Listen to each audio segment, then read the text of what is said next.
साथियों, सबसे पहले आप सबको और आपके माध्यम से पूरी जमुई की जनता को नववर्ष और मकर संक्रांति की ढेर सारी शुभकामनाएं। उम्मीद करता हूं, अपेक्षा रखता हूं कि आने वाला साल हम सबके जीवन में एक बेहतर साल साबित हो। ये वर्ष वैसे भी चुनावी दृष्टि से भी बहुत ज़्यादा महत्वपूर्ण है। 2019 के चुनाव अब लगभग करीब हैं। महीने डेढ़ महीने के भीतर नोटिफिकेशन इशू हो जाएगा, आचार संहिता लग जाएगी और उसके बाद तमाम राजनीतिक दल, तमाम नेता अपने अपने चुनाव प्रचार में पुनः लग जाएंगे। नव वर्ष में ये पहली बार हम लोग प्रेस वार्ता कर रहे हैं और जैसा मैंने कहा कि बहुत जल्द अब आचार संहिता भी अब लग जाएगी। मुझे लगता है मार्च के पहले हफ्ते में, 2014 में भी मार्च के पहले हफ्ते के आसपास ही आचार संहिता लगी थी और अप्रैल के पहले हफ्ते से चुनाव शुरू हुए थे। उम्मीद है कि उसी के आसपास इस बार भी आचार संहिता लगेगी, नोटिफिकेशन इशू कर दिया जाएगा। आज जब हम लोग नए साल के में पहली ये प्रेस वार्ता कर रहे हैं तो मैं चाहता हूं कि एक बार मैंने पिछले 5 सालों में छोटे बड़े ऐसे कार्य जो एक सांसद होने के नाते मैं धरातल पर मैं उतार पाया, उसका संक्षेप में एक ब्यौरा मैं आप लोगों के समक्ष में रखना चाहता हूं। इसमें कुछ ऐसी नई जानकारियां भी हैं जो हाल फिलहाल के दिनों में जिसके ऊपर कार्रवाई हुई और जो शायद संज्ञान में नहीं होगी। पासपोर्ट ऑफिस एक उनमें से है। बहुत जल्द मुझे लगता है कि फरवरी के पहले हफ्ते के आसपास हम लोग यहाँ पर पासपोर्ट ऑफिस का हम लोग उद्घाटन करने जा रहे हैं। अभी तक किसी को भी पासपोर्ट से संबंधित कोई भी जानकारी या कार्रवाई करनी होती थी तो उस जमुई वासी को सीधा पटना जाना पड़ता था, पर अब किसी भी कार्य के लिए उसको पटना नहीं जाना पड़ेगा। पासपोर्ट से जुड़ी हुई जो भी जानकारी, जो भी समस्या, जो भी कार्रवाई है वो यहीं पर पोस्ट ऑफिस में ही हम लोग वहाँ पर उसका कार्यालय हम लोग खुला रहे हैं, जगह हम लोग वहाँ पर ले रहे हैं वहाँ पर, और वहीं पर ही पासपोर्ट ऑफिस खुलेगा। तो पासपोर्ट से जुड़ी हुई कोई भी समस्या के लिए अब पटना नहीं जाना पड़ेगा किसी भी जमुई वासी को। उसी क्रम में केंद्रीय विद्यालय, आप सबको पता है कि सबसे पहले हम लोगों ने इसी के ऊपर कार्य हम लोगों ने शुरू किया था और उस वक्त के जो जिला प्रशासन है, आप सब जानते हैं कि बिल्कुल भी सहयोग उनके माध्यम से नहीं मिला था। एक लंबी बहस डीएम और हमारे बीच में चली थी, जहाँ पर डीएम साहब ने उस वक्त के जो थे उन्होंने यहाँ तक कह दिया था कि यहाँ पर कभी केंद्रीय विद्यालय नहीं खुलेगा और जिला के द्वारा कभी हम लोगों को यहाँ पर ज़मीन मुहैया नहीं कराई गई। उसके बाद हम लोगों ने रेल विभाग से संपर्क करके रेलवे की ज़मीन पर हम लोगों ने तत्काल वहाँ पर हम लोगों ने केंद्रीय विद्यालय खुलवाया। अब उसमें लगभग 19 करोड़ रुपए की राशि केंद्रीय विद्यालय द्वारा आवंटित कर दी गई है, क्योंकि अभी जो केंद्रीय विद्यालय चल रहा है वो एक टेम्पररी बिल्डिंग में चल रहा है। तो उसके लिए एक भव्य भवन का निर्माण वहाँ पर हो, उसके लिए 19 करोड़ रुपए की राशि आवंटित कर दी गई है। मैं प्रयासरत हूँ कि एचआरडी मंत्री आदरणीय प्रकाश जावड़ेकर जी स्वयं अगर आ सकें और आकर उसका उद्घाटन कर सकें, बट क्योंकि अब चुनाव करीब है, अगर मंत्री जी की व्यस्तता हुई, केंद्रीय विद्यालय का निरंतर आग्रह कि आप सांसद होने के नाते आप खुद ही उसका स्टोन लेइंग कर दीजिए। पर मैं चाहता हूं कि अगर वो आएंगे तो वो भी देखेंगे कि इस क्षेत्र में क्या क्या और चीज़ें मंत्री जी कर सकते हैं। बट बहरहाल अगर उनके कार्यक्रम की वजह से विलम्ब हुआ और क्योंकि नोटिफिकेशन आ सकता है तो हम लोग बहुत ज़्यादा इंतज़ार नहीं करेंगे और जल्द ही हम लोग उसका स्टोन लेइंग का कार्यक्रम शुरू करके ताकि उसके ऊपर भवन निर्माण का कार्य शुरू हो जाए। इसके अलावा मेडिकल कॉलेज जो कि लंबे समय से इस पर हम लोग भी चर्चा कर रहे हैं, जो 5 मेडिकल कॉलेज पूरे बिहार प्रदेश में आने थे, मुझे खुशी है कि आप सबके और जमुई वासियों के साथ और आशीर्वाद से मैं इतना सक्षम बना कि उन 5 मेडिकल कॉलेज में से एक मेडिकल कॉलेज हम लोग के जमुई मंत्रालय से, दोनों से हम लोग संपर्क में हैं कि जल्द से जल्द डीएम साहब से भी निरंतर हम लोग की चर्चा हो रही है ज़मीन को लेकर, ताकि ज़मीन जल्द से जल्द ट्रांसफ़र कर दी जाए और उस पर भी हम लोग जल्द से जल्द काम उसका शुरू कर लें। तो मेडिकल कॉलेज भी एक बड़ी उपलब्धि है। हम लोग निरंतर सुनते आते हैं कि स्वास्थ्य सेवाओं को लेकर किस तरीके से जमुई वासियों को परेशान होना पड़ता है, सुविधाएं पूरी तरीके से उपलब्ध नहीं है। बट जब एक सरकारी ऐसी संस्था यहाँ पर खुलेगी तो स्वास्थ्य से जुड़ी हुई भी अधिकांश समस्याओं पर कहीं ना कहीं हम लोग काबू पा पाएंगे। तो ये भी एक अपने में एक बड़ी उपलब्धि है मेडिकल कॉलेज को। आसपास के तमाम सांसद प्रयासरत थे कि उनके ज़िले में, उनकी लोकसभा में ये मेडिकल कॉलेज खुले, बट ये 5 में से एक मेडिकल कॉलेज हमारे जमुई ज़िले में ही खुलने जा रहा है।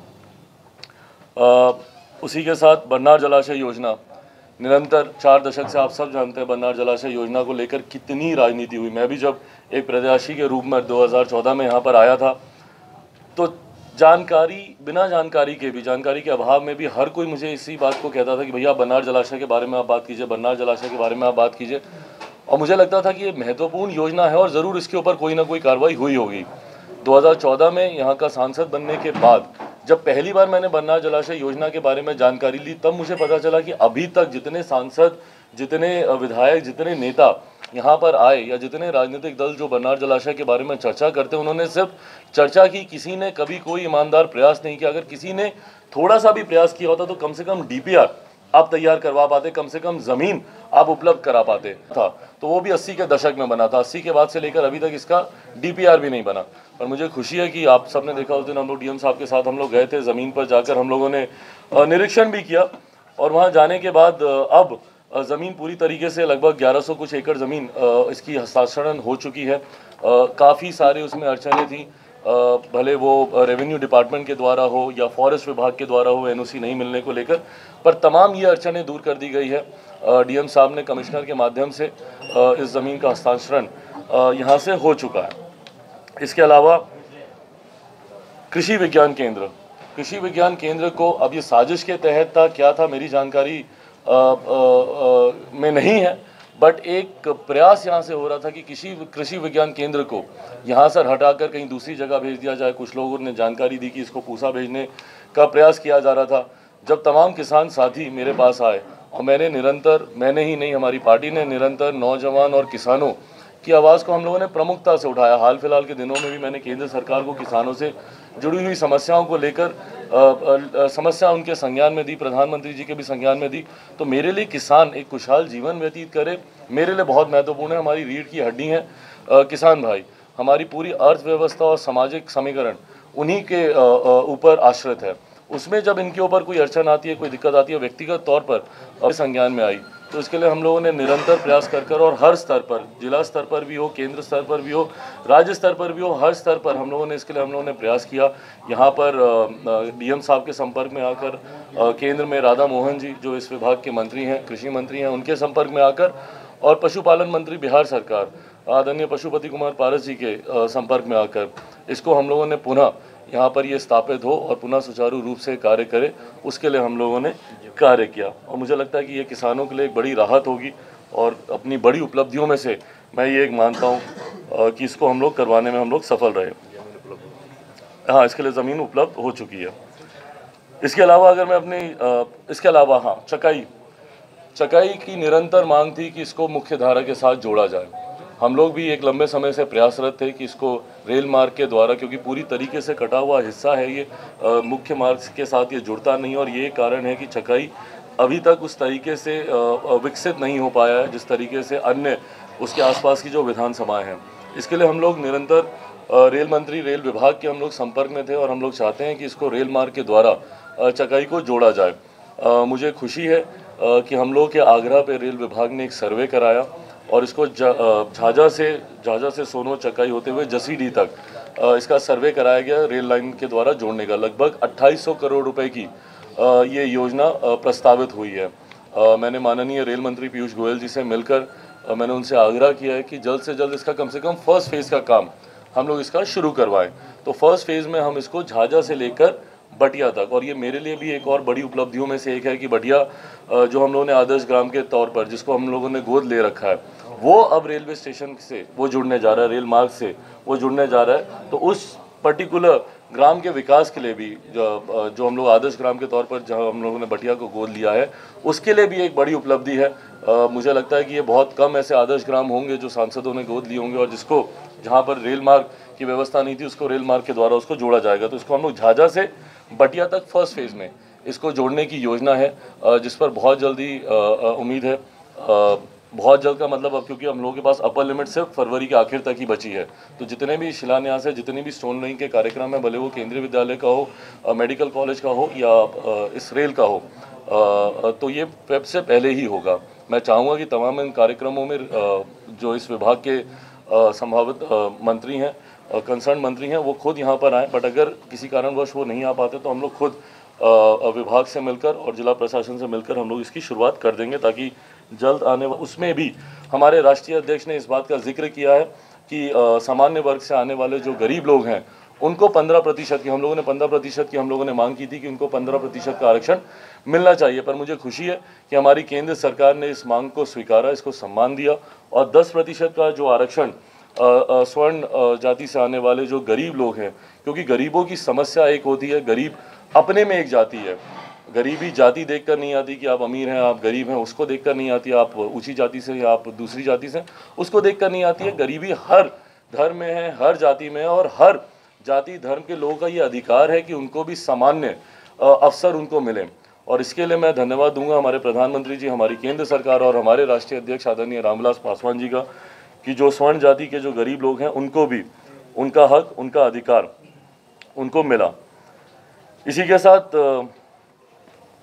ये तमाम ऐसी जानकारियां थी जो मैं आपके साथ साझा करना चाहता था। पिछले पौने 5 सालों में जो मेरा कार्यकाल, जो मैंने अपने कार्यकाल में जो कार्य मैं कर पाया, जो कार्य करने में मैं सक्षम रहा, वो आप लोगों के साथ मैंने साझा किया। बहुत जल्द हम लोग एक बुकलेट के साथ भी हम लोग सामने आएंगे, जहां पर मैं विस्तार से आप लोगों को जानकारी दूंगा कि किस किस प्रखंड में, किस किस पंचायत में, किस किस गाँव में कौन कौन तैयार कर रहे हैं। बहुत जल्द वो भी आप लोगों के समक्ष होगी। छोटी बड़ी तमाम योजनाओं की जानकारी उसमें होगी, केंद्र सरकार की हो, राज्य सरकार की हो, या सांसद के तौर पर मेरी सांसद निधि के माध्यम से हो, तो वो भी विस्तृत तौर पर आप लोगों के साथ साझा की जाएगी। उम्मीद करता हूं कि आने वाले 2019 में पुनः हम लोग की एनडीए की सरकार बनेगी। हमारे आज के प्रधानमंत्री आदरणीय नरेंद्र मोदी जी पुनः देश के प्रधानमंत्री बनेंगे। जिस तरीके से हम लोग हर एक जगह जा रहे हैं, जिस तरीके से हर एक जगह हम लोग ग्रामीण क्षेत्रों में जाकर जनसंपर्क हम लोग कर रहे हैं, तो ये पुनः ये विश्वास दिलाता है कि हमारे प्रधानमंत्री जी की लोकप्रियता आज भी उतनी है। कुछ लोग इस बात का भ्रम फैलाने का ज़रूर प्रयास करते हैं कि वो मोदी लहर वैसी वाली नहीं रही, पर जब आप ग्रामीण क्षेत्रों में जाएंगे और जितने लाभार्थी हैं केंद्र सरकार, राज्य सरकार की योजनाओं के, वो एक बड़ा वर्ग है जो आज की तारीख में हमारे गठबंधन के साथ जुड़ा है। 2014 में ऐसे कोई लाभार्थी नहीं थे जो कि केंद्र सरकार की योजनाओं के लाभ, जिन्होंने लाभ उठा रखा हो और वो एनडीए के साथ जुड़े हों, क्योंकि एक लंबे समय के बाद एनडीए सरकार में आई थी। बट इन 5 सालों में कई ऐसे लाभार्थी हमारी सरकार के साथ जुड़े हैं, हमारे गठबंधन के साथ जुड़े हैं। ये बात मुझे विश्वास दिलाता है कि पुनः 2019 में एनडीए की सरकार बनेगी और हमारे आज के प्रधानमंत्री देश के प्रधानमंत्री बनेंगे। और आप सबके माध्यम से पुनः मैं जमुई की जनता से भी आग्रह करूँगा कि अगर इन 5 सालों में अगर आपको लगे कि मैंने एक ईमानदार प्रयास किया, जो कि मैंने किया है, हर महीने इस बात के लिए भी मैं प्रयासरत रहा हूँ कि ज़्यादा से ज़्यादा अपने क्षेत्र से जुड़ा रहा हूँ। 2014 में प्रचार के दौरान सबसे ज़्यादा शिकायत मुझे इसी बात की सुनने की मिलती थी कि भैया लोग यहाँ से जीत जाते हैं, बट जीतने के बाद कभी कोई सांसद वापस क्षेत्र में नहीं आता। मैंने निरंतर प्रयास किया कि एक विस्तृत क्षेत्रफल होने के बावजूद आपकी मुंगेर की जब तारापुर विधानसभा से लेकर आपकी चकाई, झाझा, जमुई, सिकंदरा होते हुए शेखपुरा जिला की आपकी शेखपुरा विधानसभा भी जुड़ती है, तो इतना विस्तृत क्षेत्रफल होने के बावजूद मैंने निरंतर प्रयास किया कि हर 7वें, 8वें, 10वें दिन मैं अपनी लोकसभा के किसी न किसी हिस्से में रहूं, भले तारापुर हो या शेखपुरा हो या जमुई जिले का कोई हिस्सा हो, वहां पर रहूं। ग्रामीण क्षेत्र अगर ईमानदार लगे और उनको लगे कि पुनः मुझ पर विश्वास किया जा सकता है, तो मैं ज़रूर चाहूँगा, क्योंकि इस बात का भी भ्रम फैलाया जाता है कि मैं जमुई से नहीं चुनाव लड़कर किसी दूसरे क्षेत्र चला जाऊंगा, संभवतः हाजीपुर, क्योंकि पिताजी अब वहाँ से चुनाव नहीं लड़ रहे हैं, तो वहाँ पर मैं चला जाऊंगा। पर आप सबके माध्यम से मैं पूरी प्रमुखता से इस बात को कहना चाहूँगा कि 2019 का चुनाव भी चिराग पासवान, मैं जमुई लोकसभा से ही लड़ूंगा। जितना प्यार और स्नेह मुझे यहाँ पर मिला है, जितना अपनापन मुझे यहाँ पर मिला है, जमुई मेरी कर्म भूमि ही नहीं, अब तो घर के समान है। मैंने जमुई को अपनी माँ माना है और उसी सोच के साथ मैं यहाँ पर मैं कार्य कर रहा हूँ और ईमानदार प्रयास कर रहा हूँ। तो चाहूँगा कि 2019 में भी पुनः जमुई की जनता मुझ पर इसी तरीके से विश्वास रखे और जो इतने सालों में प्यार और स्नेह दिया वो इसी तरीके से बरकरार रहे। अब इसके अलावा आप लोग किसके लिए जा रहा है? किसको? देखिए, ये अभी डिस्कस होना है पार्लियामेंट्री बोर्ड में, क्योंकि अभी तक सीटों का चयन नहीं हो पाया है। अभी सिर्फ सीटों का बंटवारा हुआ है, जिसमें लोक जनशक्ति पार्टी को 6 सीटें और 1 राज्यसभा की सीट हम लोग को अलायंस में हम लोग को मिली है। अब इसके बाद हम लोग बैठेंगे, मुझे लगता है जल्दी अब बैठेंगे। मकर संक्रांति का शायद सब इंतजार कर रहे थे कि उसके बाद एक नया साल शुरू होता है, शुभ मुहूर्त है, तो मुझे लगता है कि अब तमाम गठबंधन के साथी अब बैठेंगे हम लोग और अब सीटों का चयन करेंगे कि कौन कौन सी सीट लोक जनशक्ति पार्टी के खाते में आती है, क्योंकि अब जनता दल यूनाइटेड भी आई है, तो कई ऐसी सीटें हैं जो कि उनके खाते में भी जाएंगी। भारतीय जनता पार्टी कौन कौन सी सीट रखेगी, कौन सी छोड़ेगी, ये भी अभी चर्चा का विषय है। तो मुझे लगता है एक बार सीटों का चयन हो जाए, उसके बाद कहाँ से कौन प्रत्याशी होगा वो फिर चर्चा पार्टी का संसदीय बोर्ड बैठकर करेगा। या लोक चौपाल हो या ग्रामीण चौपाल हो, जहाँ पर हम लोगों ने पंचायतों में भी जाकर हम लोगों ने संपर्क अभियान हम लोगों ने चलाया, प्रखंड स्तर पर तमाम अधिकारियों के साथ हम लोगों ने कार्यक्रम किए।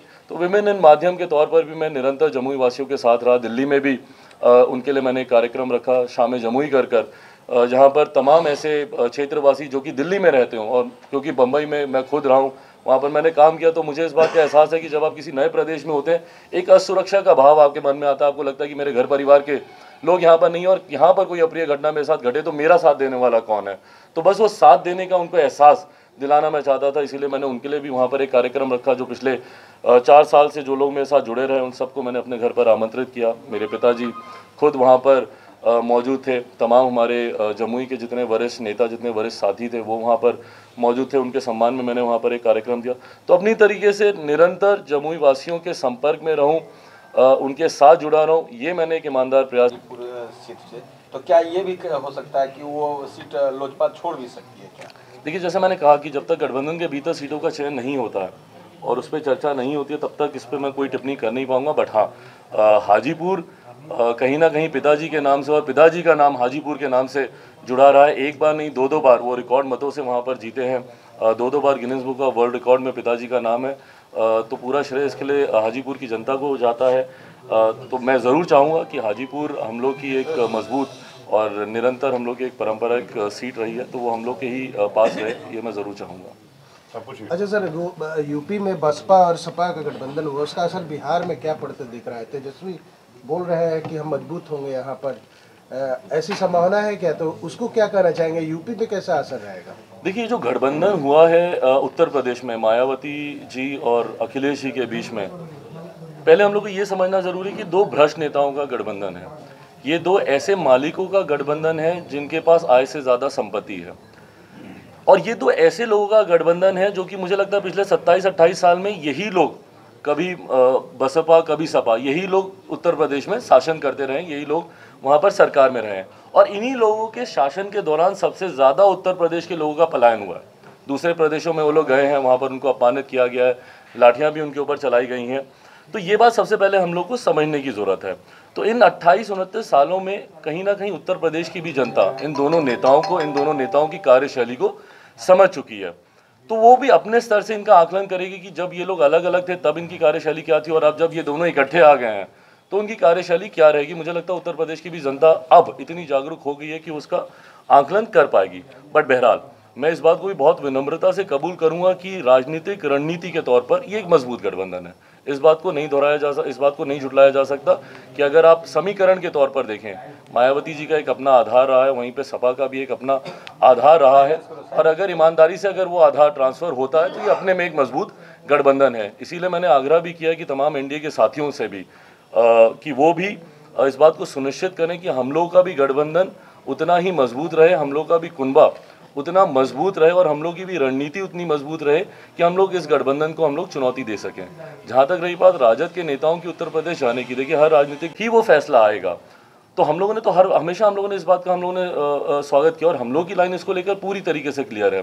बट आज जो आप तत्परता दिखा रहे हैं, अगर यही तत्परता अगर इन्होंने कुछ समय पहले दिखाई होती या कुछ साल पहले दिखाई होती, तो मुझे लगता है कि कहीं ना कहीं ये कार्य धरातल पर उतरते हुए भी दिख रहे होते। बट आज जब आप इन चीज़ों का जिक्र करता है तो ये अपने में दिखाता है कि महज आप एक रणनीति के तौर, चुनावी रणनीति के तौर, और चुनाव में जाने से पहले आप इन विषयों को उठा रहे हैं तो सिर्फ चुनावी लाभ लेने के लाभ उठा रहे हैं। बट हाँ, दूसरा मेरा इशू ज़रूर इस बात से रहा है, जो कि कल मैंने अपने ट्वीट में भी मैंने स्पष्ट तौर पर कहा कि जब शिवसेना, देखिए भारतीय जनता पार्टी करे फिर भी मुझे ठीक लगता है, क्योंकि उनके एजेंडे में रहा है, उनके मैनिफेस्टो में रहा है, और हम पूरी तरीके से उसका सम्मान करते हैं। बट शिवसेना जब इस बात को बोलती है, और एक तरफ जब आप अपनी महाराष्ट्र की राजनीति करते हैं, जहाँ पर आप उत्तर भारतीयों को अपमानित करते हैं, जहाँ पर आप उनके ऊपर लाठियाँ चलाते हैं, आज एकदम से वहीं उत्तर भारतीय आपको बहुत प्यारे लगने लगते हैं। आप अयोध्या तक आप चले जाते हैं। पिछली बार ये कब गए थे मेरी जानकारी में नहीं है, बट आप अयोध्या तक चले जाते हैं, तो कहीं ना कहीं दिखाता है कि आप सिर्फ चुनाव को मद्देनजर रखते हुए ये कार्रवाई कर रहे हैं। तेजस्वी ने रात में ये कहा कि राजनीति समझ नहीं है, और नीतीश चाचा के कहने पे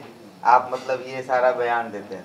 एक तरफ तेजस्वी जी तो यहाँ कांग्रेस के साथ अलायंस करते हैं बिहार में, लेकिन वहीं यूपी में माया बहन और अखिलेश जी को गठबंधन को देते हैं। तो ये किस तरह के ये राजनीति की जा रही है, कौन सा माहौल ये तैयार किया जा रहा है? ये देखिए, हम लोगों ने हमेशा कहा है इस बात को लेकर कि महागठबंधन सिर्फ एक भ्रम है, विपक्षी एकता अपने में एक भ्रम है। देखिए, एक साथ एक मंच पर दिखना एक बात होती है, और एक साथ रहना दूसरी बात होती है। निरंतर हम लोगों ने जहाँ जहाँ पर भी चुनाव हुए और जहाँ जहाँ पर भी मैं महागठबंधन नहीं बोलूँगा, यूपीए बोलूँगा। यूपीए की जीत हुई है, वहाँ पर इन्होंने विपक्षी एकता दिखाने का निरंतर प्रयास किया। भले वो आप कर्नाटका में जाकर जब जेडीएस कांग्रेस का शपथ ग्रहण है उसमें सब एक साथ हाथ पकड़कर दिखाई दिए, वहीं उसके बाद जब यहाँ पर राजस्थान और मध्य प्रदेश में हुआ उसमें खैर कई राजनीतिक दल उसमें नहीं गए थे, कुछ एक शपथ ग्रहण में मायावती जी और अखिलेश जी नहीं गए थे, तो इन्होंने सिर्फ विपक्षी एकता दिखाने का इन लोगों ने प्रयास किया। और हम लोगों ने हमेशा कहा कि एक भानुमति का कुनबा है, कहीं की ईंट कहीं का रोड़ा, और ये चुनाव आते आते तक पूरी तरीके से धराशायी ये होने वाला है। और एक एक कर जैसे विभिन्न राज्यों से ये लोग अलग हो रहे हैं। अब यहाँ पर आपने उत्तर प्रदेश में आपने कांग्रेस को अलग कर दिया, यही हाल देखिएगा आने वाले दिनों में वेस्ट बंगाल में भी होने वाला है। जिस तरीके से लेफ्ट के साथ कांग्रेस जाने का प्रयास कर रही है, अब ऐसे गठबंधन में ममता बनर्जी उनके साथ आएंगी कि नहीं आएंगी, बहुत बड़ा इसमें प्रश्न चिन्ह है। तो अगर वेस्ट बंगाल से ममता बनर्जी इनके गठबंधन से अलग हो जाती है तो किस बात का महागठबंधन है ये। तो वही मैंने कहा कि ये महागठबंधन चुनाव आते आते तक देखिएगा पूरी तरीके से धराशायी होगा, और हम लोग का एनडीए इतनी ही मजबूती से हम लोग आगे बढ़ेंगे, और हम लोग काम भी उसी पर कर रहे हैं। अपनी मजबूती अपनी ताकत को बढ़ाने पर हम लोग काम कर रहे हैं, दूसरे क्या कर रहे हैं नहीं कर रहे हैं उस पर हम लोग ज़्यादा ध्यान केंद्रित नहीं कर रहे हैं। दरवाजे से कहीं थर्ड फ्रंट पर नहीं काम कर रहे। अब थर्ड फ्रंट कहाँ है नहीं है, थर्ड फ्रंट में कौन लोग हैं नहीं लोग हैं, ये भी अपने में चर्चा का विषय कि कौन थर्ड फ्रंट बनाना चाह रहा है। ममता बनर्जी अपनी अलग सक्रियता दिखाती हैं विभिन्न छोटे क्षेत्रीय दलों को इकट्ठा करने में, वहीं चंद्रबाबू नायडू अलग से सक्रिय हो जाते हैं विभिन्न दलों को एकजुट करने में। केजरीवाल जी साफ मना कर देते हैं कि दिल्ली में मैं किसी के साथ मिलकर चुनाव नहीं लड़ूंगा। तो थर्ड फ्रंट, फोर्थ फ्रंट, महागठबंधन, यूपीए ही अब कितना रहा है कितना नहीं रहा है, तमाम ऐसी चीज़ों पर प्रश्न चिन्ह है। बट जैसा मैंने कहा कि एनडीए मजबूत है और जीत हम ही लोगों की।